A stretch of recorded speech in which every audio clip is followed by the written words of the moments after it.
আজ তো শালা সকল কিস্তির টাকা নিয়েই যাব। আরে কিস্তির স্যার চলে এসেছে। বাবা কিস্তিওয়ালা চলে এসেছে। আরে বাবা রে বাবা, আমি এখন কি করব? বলবান শালা তুই কই গেলি? দ্রুত আমার টাকা দে। স্যার বাবা তো মারা গেছে, এখন আপনার টাকা কে দেবে?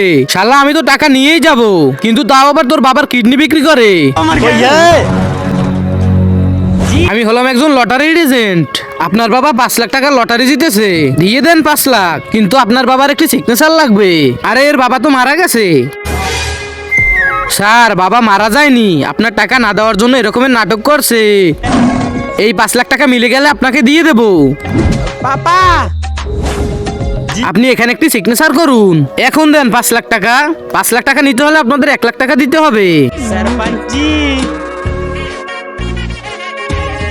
ব্যাংক থেকে আপনারা টাকাটা উঠিয়ে নিয়েন। কালকের 1 লাখ টাকার বদলে আজকে 1,25,000 টাকা দেওয়ার কথা। তাড়াতাড়ি দিয়ে আমার টাকা। कोई है हाँ? এখন আবার কি চলে আসলো?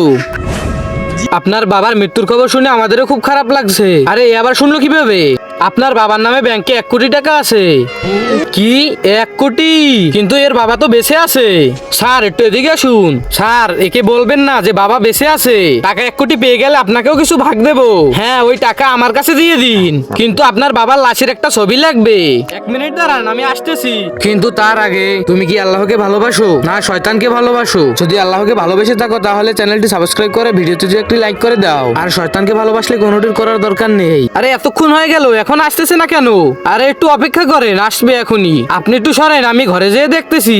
আরে স্যার ঘরে যাওয়া লাগবে না। আরে আমাকে মারতেছিস কেন? আমি বেঁচে থাকলে তো তুই 5 লাখ টাকা পাবি। আবে শালা তুই বেঁচে থাকলে 5 লাখ পাবো, আর তুই মারা গেলে 1 কোটি টাকা পাবো। শালা 1 কোটি টাকার জন্য নিজের জিন্দেবাবকে মেরে ফেলছে। ধর শালাকে।